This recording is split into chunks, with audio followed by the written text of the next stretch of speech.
Salut les brontosaures, hein. Tous les jours ça va changer. Attendez, je me recadre. Oula, oula, oula, oula, oula. Ah là là là là, bah ça commence très fort, très très fort.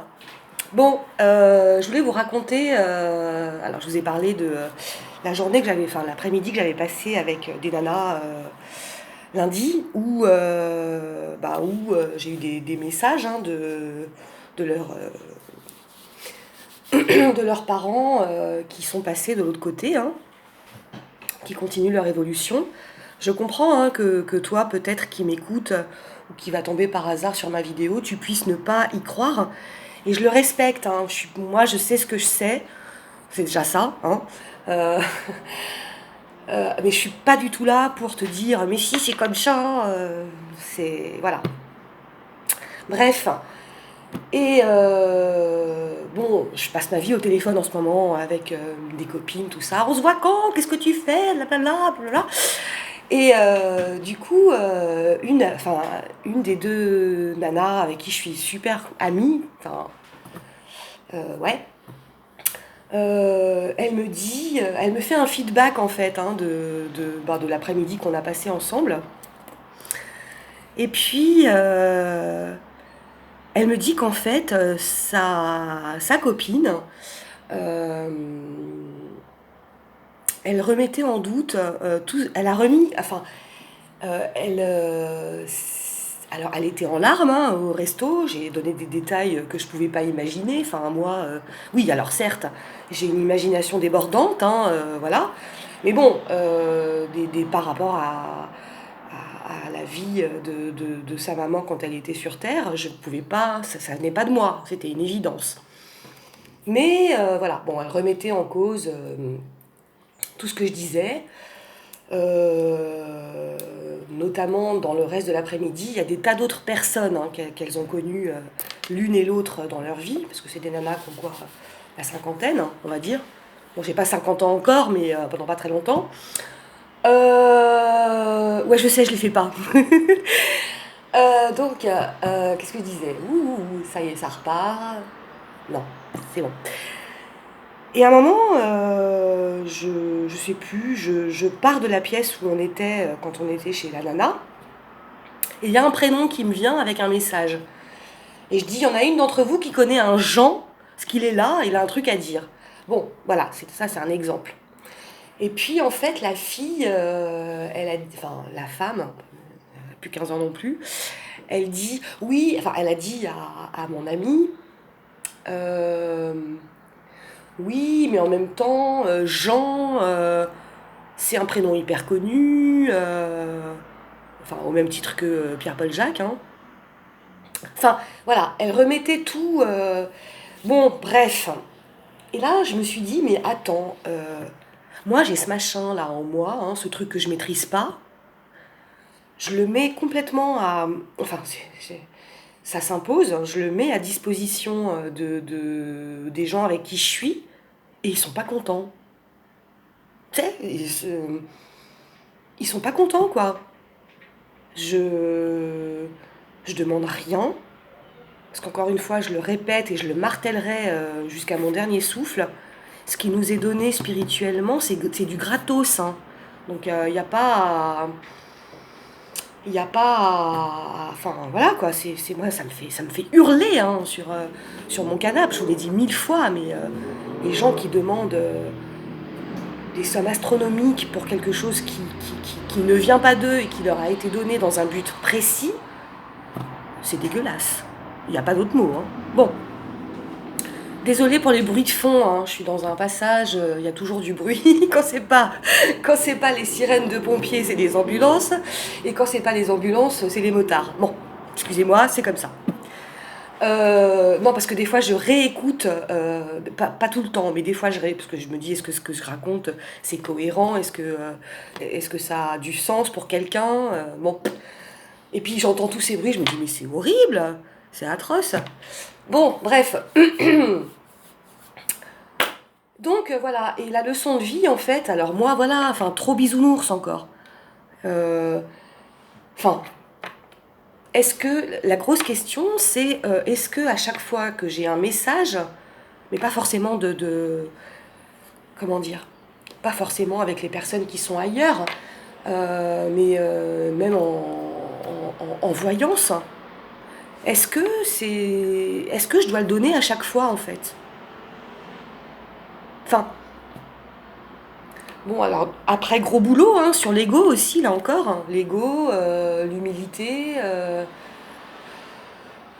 Enfin, ça m'a pas affecté dans le sens oh là là, c'est la boue, c'est le bout de ma vie, je suis trop triste. Non, mais je me suis dit, bon, je me suis dit, le message, il était là, il fallait que je le délivre. Elle le prend comme elle le prend, et puis ça, finalement, ça me regarde pas en fait, hein. Voilà, moi je continue ma life façon route. Donc voilà. Et du coup, ouais, du coup, j'avais envie de parler un peu encore une fois, du monde spirituel. Parce que oui, hein, des gens qui ont des capacités, il y en a plein, hein, qui travaillent du bon côté ou du mauvais, je vous l'ai dit. Et je voulais vous relater une anecdote qui date de mes années folles, où bah, je pense que j'ai tout essayé en fait, hein. J'ai tout essayé. Ça fait, alors quand je dis ça comme ça fait la fille qui a tout vu. Non, c'est pas ça, mais je cherchais tellement des réponses par rapport à mon existence, mon vécu, tout ça, que bon, j'ai tout essayé, toutes les thérapies possibles et imaginables, cri primal, thérapie par le rire, hypnose ericksonienne, zut, comment ça s'appelle ce truc, la PNL, programmation neurolinguistique. Enfin bon, voilà, je vous raconterai un jour à l'occasion, à l'apéro. Et puis, alors je sais plus comment, j'arrive pas à me souvenir de la première prise de contact, comment j'étais en contact avec ces gens. Ça me revient pas. Toujours est-il qu'il y avait un couple de thérapeutes pas très loin de là où j'habitais à Paris. Alors ça portait un nom japonais. Bon déjà, peut-être que c'est ça en fait où je me suis dit, oh bah tiens, ça sent bon l'exotique, les cerisiers, tout ça, je vais y aller. Tu sais, moi à l'époque j'étais très, je réfléchis pas, je fonce. Catastrophe. Donc je rencontre d'abord en premier lieu la femme. Alors je sais plus du tout comment ça s'appelait, mais j'ai su, mais bien plus tard, que ça avait des ramifications avec une secte japonaise. Et ça aurait pu aller super loin, quoi, hein. Et, euh, et donc, je sais, est-ce que je vous en ai parlé ou pas? J'ai un vieux doute, hein. Bon, si je vous en ai parlé, je suis désolée, mais il faut que j'en reparle parce que c'était comique. Euh, donc voilà, hein, je rentre chez elle, tout ça. On entre dans son bureau, enfin dans son lieu de travail. Il y a une table, hein, comme n'importe quel masseur ou kinésiologue ou naturopathe ou enfin bref. Hein, je m'allonge et tout, et puis bon déjà je comprenais rien de ce qu'elle me disait en fait. Mais rien, c'était un charabia. Il y avait un mélange de termes japono truc-muche, je sais pas. Je comprenais rien. Puis mais elle était à fond, quoi, hein. Oh là là. Et alors, elle me touchait pas. Elle était, enfin, avec ses mains, hein, elle était au-dessus de moi, comme ça. Puis elle disait des trucs dans un charabia incompréhensible. Mais bon, moi, à l'époque, super confiante, hyper naïve, ultra bisounours, hein, pour le coup. Mais genre, c'est pas un cerveau que t'as, c'est de la guimauve, hein, faut que ça s'arrête. Ben, je faisais style, mhm. Bah oui, tout à fait, oui. Alors que je comprenais rien. Et puis, Vlatipa, qu'elle sort un grand sachet de riz, un machin, un sparadrap, là, tu sais, médical. Et puis, elle me scotche, hein, partout sur le corps. Les jambes, les pieds, les genoux, le torse, le dos, le cou, le visage, des grains de riz. J'en avais, mais je sais pas. 600, 1000. Et elle me dit, tu vas garder ça pendant 3 semaines. Enfin, vous, je sais plus si elle me disait vous ou tu, pendant 3 semaines et ça va aller beaucoup mieux. Bon, déjà, faut assumer hein, de sortir dans la rue avec du sparadrap et des grains de riz collés partout sur la tronche. Bon, bref.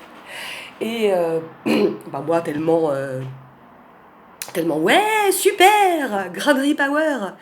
Bah, je l'ai fait, hein. Déjà, c'est chiant. Enfin, comment veux-tu prendre une douche avec. Enfin, c'était compliqué, quoi. Donc, je sors de son cabinet, j'affronte le regard des passants. Alors, même si Paris, à l'époque, c'était un peu le grand lieu de l'excentricité, bah là, t'es plus du tout dans l'excentricité, t'es carrément bizarroïde, hein, j'ai envie de dire. Et bon, je sors, tout ça, je marche, j'ai jamais autant regardé mes pompes de ma vie, quoi. Tu me prends un poteau, je me gourde de station de métro, enfin bref. Et non, là, je caricature un peu. Mais je regardais pas les gens, c'était pas possible, j'assumais pas, quoi. Et bon, et puis en fait, pendant 3 semaines, mais rien, quoi. Rien. Je suis toujours aussi mal en point, en détresse, pas bien, quoi. Hein. Euh, et puis voilà, puis bon. Et puis j'ai claqué, je sais plus combien de balles à l'époque. Donc c'était quand? Ouh là là, c'était bien avant les années 2000. Hein, je suis de 72. Hein. Donc, attends, c'était... Ouais, les années 90. Hein. Attends, non, peut-être pas. Non, enfin, c'était encore en francs, hein, si mes souvenirs sont bons. Donc ça date. Bon, 3 semaines après, rendez-vous pris, j'y retourne. Puis elle me dit alors, comment ça va, tout ça. Je dis bah, bof. Déjà, j'avais perdu les trois quarts de mes grains de riz parce que bah, douche power oblige quoi. Hein, enfin, c'est pas possible de pas se laver. Je veux dire, c'est pas possible. Euh, et puis le sparadrap, au bout de 3 semaines de douche, bah, il se barre quoi. Hein, puis les grains de riz, pareil. Bon, je reviens, il m'en restait vaguement 3-4 sur la tronche, parce que je faisais attention. Et à l'époque, en plus, je me souviens, je faisais plein de colorations à mes cheveux. Ça m'a flingué le cheveu, quoi. Ça m'a flingué le tif. Je... Et enfin bref. Donc je passais ma vie sous l'eau, en fait. Hein. Bon. Et, euh, et voilà. Et puis, et là, hyper culpabilisation, quoi. Genre, j'aurais dû revenir avec exactement le même nombre de grains de riz qu'elle avait placé sur mon corps. Mais déjà, enfin, tu vois, donc l'atmosphère a légèrement changé. Hein, dans le sens où bah, si ça va pas mieux, c'est de ta faute. Hein, t'as perdu tous les grains de riz, il t'en reste 4, faut pas t'étonner. Là, j'ai commencé à me dire, mais non, mais attends, c'est une blague. Elle se fiche de moi. Est-ce vraiment une thérapeute? Bon, bon, ça n'a pas duré très longtemps ce beans, hein, parce que de toute façon, je perdais des sommes monstrueuses. J'étais, je ressortais avec encore plus de grains de riz que les fois précédentes. Et voilà. Donc, alors, je vais essayer, je sais pas comment faire pour retrouver ce nom, le nom de cette thérapie. Et c'est rigolo parce que des années plus tard, toujours à Paris, je tombe dans le métro sur un mec avec plein de sparadrap partout sur la tronche et je me dis, ah oh, putain, c'est pas possible. Il y est passé aussi, quoi. Le pauvre. Et puis, bon, Dieu fait super bien les choses, hein, même si à l'époque je le connaissais pas. Moi, ça m'intriguait quand même. Et j'ai fait des recherches. Et oui, et c'est là que je me suis rendu compte que au Japon, cet art hein, du grain de riz, ça dépote tout, quoi. Sauf que bon, les gens qui pratiquent ce truc, c'est vachement sectaire, quoi. Il n'y a aucune liberté, il y a plein d'interdits, tous plus bizarroïdes les uns que les autres. Enfin, bon. Bref, voilà, j'avais envie de vous partager ça. C'est que le début, parce que des trucs rocambolesques, j'en ai une sacoche. Que dis-je une hotte, hein, comme la hotte du Père Noël. Donc, je reviendrai vous partager 2-3 trucs comme ça. Voili voilou, à bientôt, salut, portez-vous bien surtout. Ciao.